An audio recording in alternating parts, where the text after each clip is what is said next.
pour leur permettre précisément de parvenir à leurs objectifs. Merci. Nous avons encore deux coordinateurs à qui je donne la parole. Et merci Madame la Présidente, Monsieur le Commissaire, bonjour. Tout d'abord, nous voudrions soutenir la fermeté dont vous faites preuve dans la négociation actuelle pour que la politique de cohésion soit, dans la période 2014-2020, un élément central pour le futur de la politique européenne.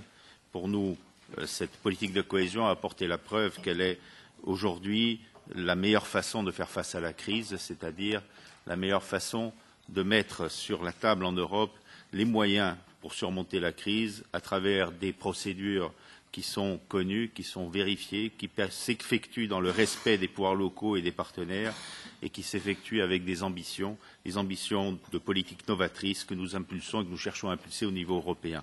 Donc aujourd'hui, je pense que pour notre groupe, mais je crois que c'est le cas de beaucoup de nos collègues ici, défendre la politique de cohésion dans le cadre de la définition du cadre financier pluriannuel est une priorité.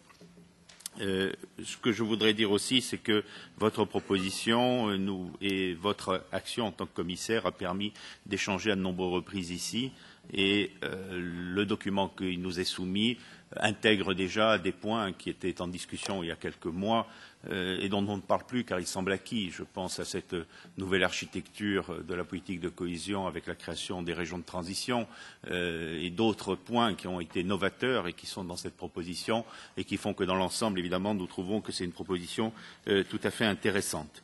Je vais quand même, parce que c'est le moment, parler un petit peu des points qui sont pour nous moins favorables. Je vais d'abord parler en tant que député insulaire.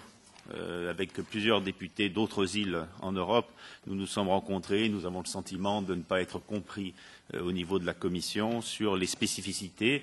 Donc nous nous adresserons à vous et j'espère que nous pourrons lever toutes les incompréhensions que nous ressentons.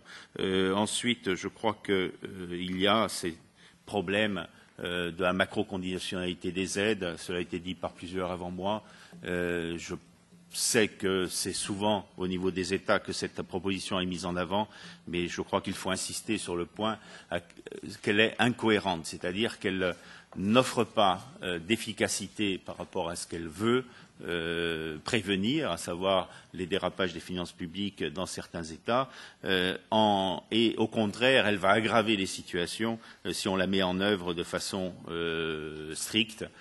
On en a aujourd'hui l'exemple criant à propos de la Grèce et on imagine que demain, dans cette longue période qui s'ouvre devant nous, parce que d'ici 2020, il peut se passer beaucoup de choses, il peut y avoir des événements économiques comme on en a connu récemment, il peut y avoir des événements politiques et il est très important, je crois, de ne pas se mettre comme cela des entraves dans l'efficacité des politiques publiques européennes et je lance un appel au moment où les équilibres politiques semblent se modifier au niveau de l'Europe à ce que cette mesure puisse être définitivement levée.